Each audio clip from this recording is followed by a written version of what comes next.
เป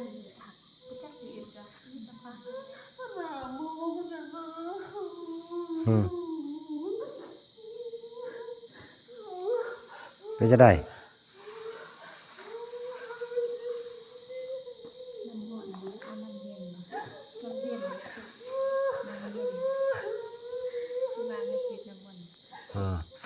เอาดันเลยมาทำได้สู้ในยามคนไล่เอาดันตัวนั้นโอ้เอาปืนมาดินี่เอาปืนมาให้ก่อนมาแวะปืนมาทุ่น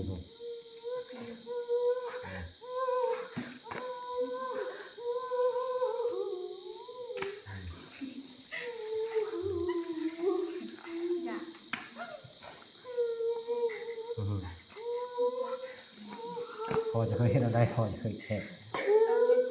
จ้าเป็นการเล่นตัวคนนี้ได้ค่ะคนข้าวเดียวกับคนเจ้าค่ะอีพอเราเป็นคนปุ๊บมันเป็นตัวเองที่อีพอเราเห็นเองละพอไปปุ๊บ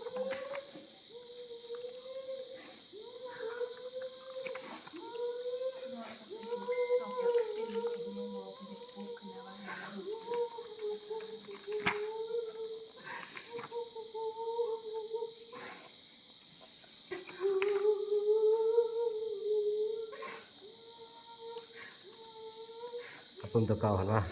เอาจากอาบน้ำมาสิอาบให้สยันตัวโพธิยามุเลสกายานังติวัฒโนเอวังตาวังวิสัยโยวิสัญญาสุสยามังคาเลอปาราสิตปันนังเกพิเศษปะทะวิโปคาริยพิเศษเกสัพพุทธังกัปปะโตปโมทติสุนัขตังสุมาคังสุปปะตังสุติตังสุขโนสมุโตจัตุตังปะทินังเนกมังปณิเตปะทินาทินาลิกตวาปันตเตปะทินา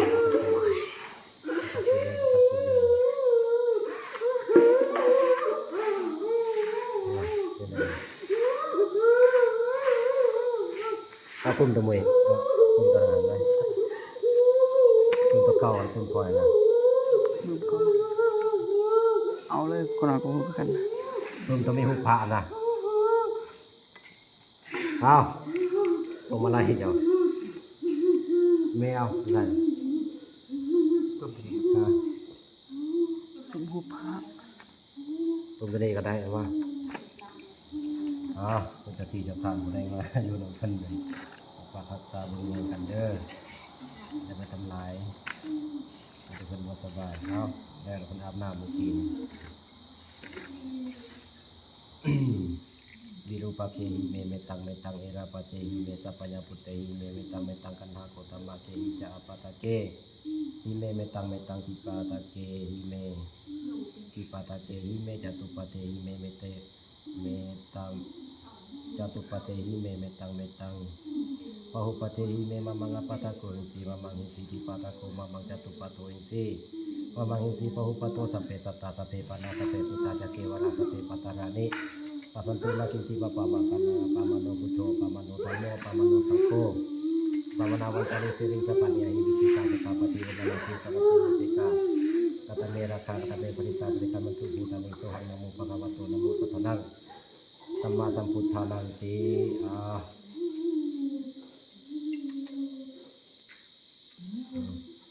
เอาแล้ววันนี้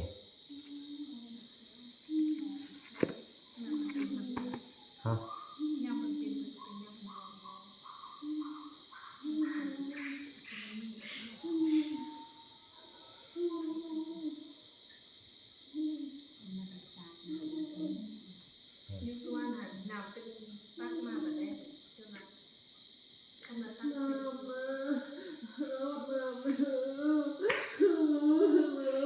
เอานี่น้ำเอานี่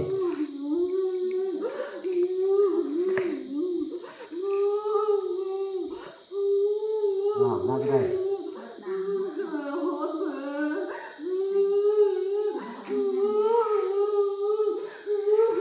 น้ำได้บ่ฮอดน้ำมันนี่บ่ไปพุ่นที่สุดท้ายสิคอยจริงจะท้ายตัวคนเอาโคตรเย็นแล้วบ่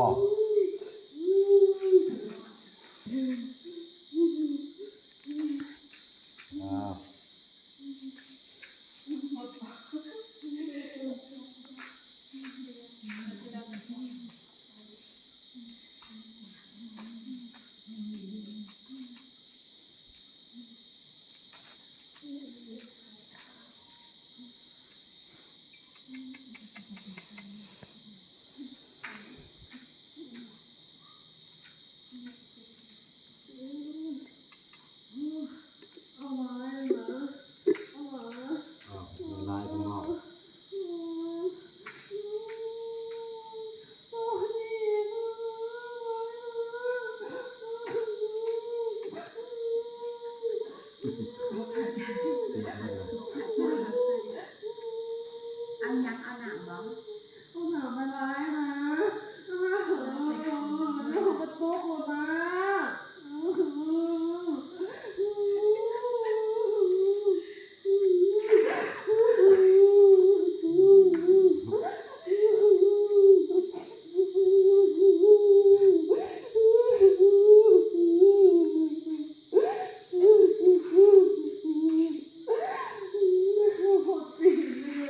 ยังแบบนี้นั่ง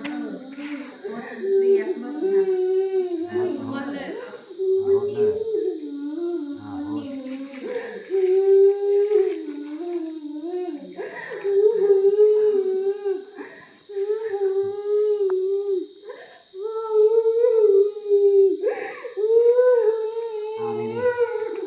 นี่เบ้เอาไปใส่เลยเบ้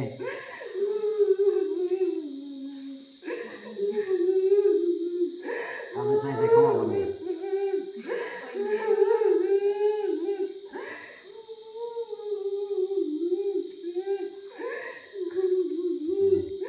ใส่ไปใส่ไปเป็นสถานที่แล้ว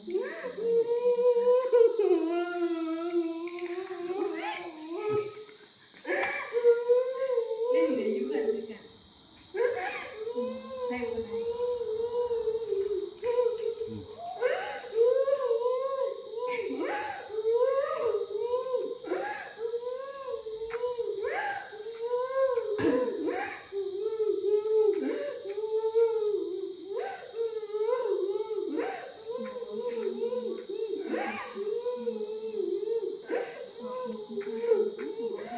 เอาตั้งสติดีเด้อผู้ใดมาฮะจะมาบอกเลขบ่มื้ออื่นเลขออกเด้อเขาจะมาบอกกันวัดบ่ทันแล้วนี่มาสร้างซอยเลยผู้มีบุญบารมีทั้งหลายหั่นจับเลขอีหยังแบบนี้เอาเชี่ยนี่ก็จะเขียนนี่ใส่เชี่ยเจ้าตาในคอเอาข้างจักเลขศูนย์เลขเขาคนเขียนกันได้ผู้จักกันคนเลขที่ยังเลขกู้อ้าวนี่เลขนี่เจ้าเขียนเลขนี่เอาเขียนนี่เขียนยิงเลยจากไรแค่พระเจ้าสิมาพูดเลยเขียนไว้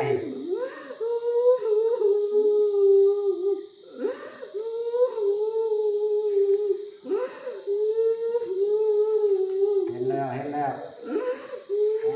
เลขยังจะสั่นเลขงูเด้อเพิ่นอยากเห็นเลขเด้อเพิ่นมาโพธิ์ไทยเด้อนี่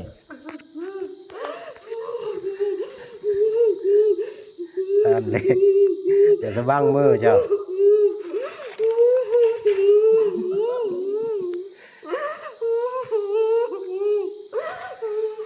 น้ำมันจะก็อาบแล้วเด้อ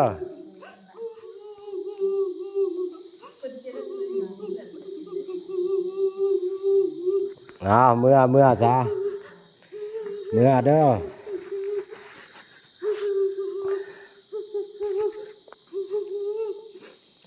ขึ้นเอาเลยบัดนี้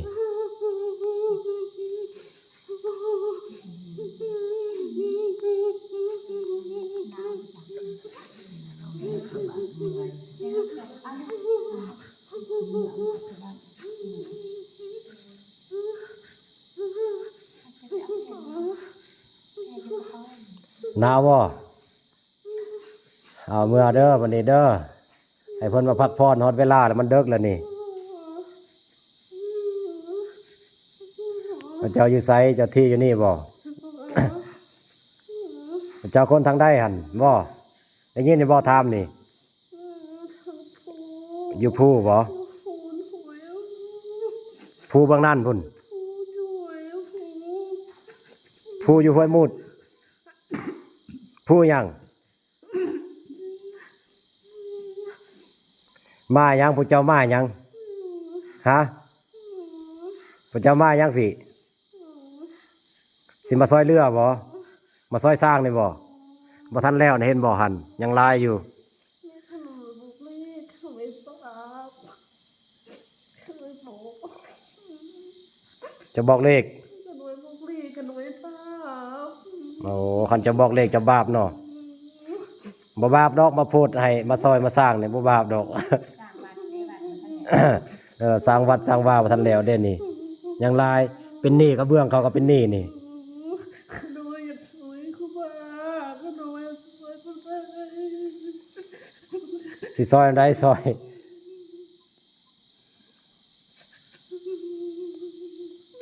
ฮู้จักแล้วพระเจ้าอยากซอยเด้อขอบใจหลายอันนั้นว่าอนุโมทนาบุญนำพระเจ้าเด้อ เอาฮอดเวลาก็เวลาพักผ่อนแล้วตอนนี้ครูบาอาจารย์ก็ฮอดเวลาพักผ่อนแล้วพระเจ้าก็เมื่อวันนี้เนาะ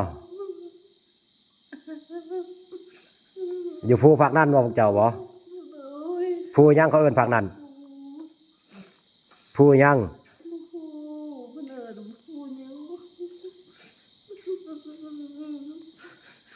ภูยังเขาเอิ้นทางนั้นใส่ได้ผู้ฮู้จักภูบางนั้น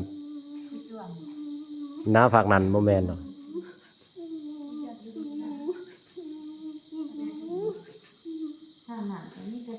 สิเฮ็ดเอาได้สันสิเฮ็ดเอาได้ให้พวกเจ้าสิได้เมื่อนี่ครูบาอาจารย์อยากนอนน่ะนี่ให้เฮ็ดเอาได้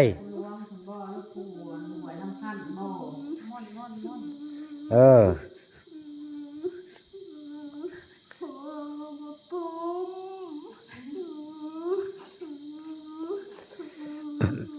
เสร็จเอาได้พวกเจ้าสิเมื่อบ่แม่นอยากไล่เด้นี่เด้ยินดีอนุโมทนานำพวกเจ้ามาซอยมาสร้างอย่างนี้พวกเจ้าอยากอีต้นครูบาอาจารย์ก็ยินดีมันจะมาก็ต้องมาดีจะสุห้องสุให้ติเอาบ่ให้จังได้คือว่าห้องอยู่ดีใจโอ้ดีใจมาบวชอยู่พี่บ่เอาดีใจเอาสาธุสาธุเด้อ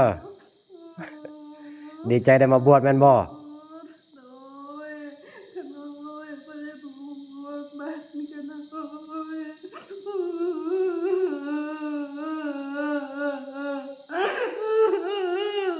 จังได้ดีใจคือว่าให้ดีใจจังได้คือว่าให้วะ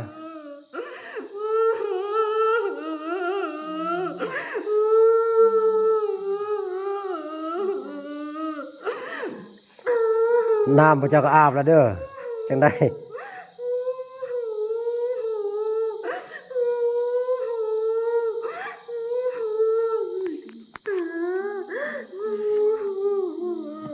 บ่อน้ำเนี่ยเอากินบ่แต่งคันเบิ่งแม่แต่งคันให้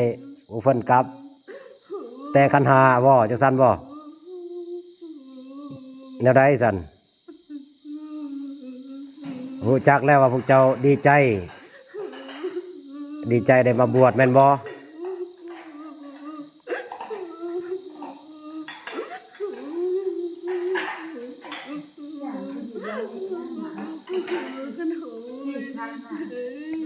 ดีใจกะลุกขึ้นได้บ่ลุกขึ้นมานั่งได้บ่ นี่เด็ดดอกแล้วมีแล้วนะ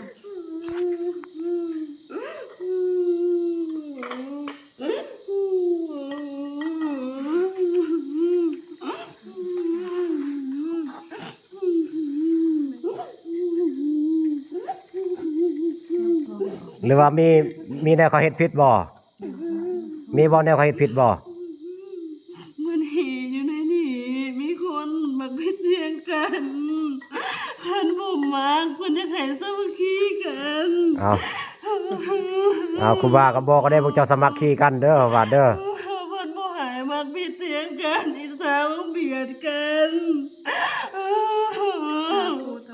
ให้หักกัน เดี๋ยวสิบอกเข้าวันนี้เด้อข้างเห็ดบ่ดีเพิ่นจะหาย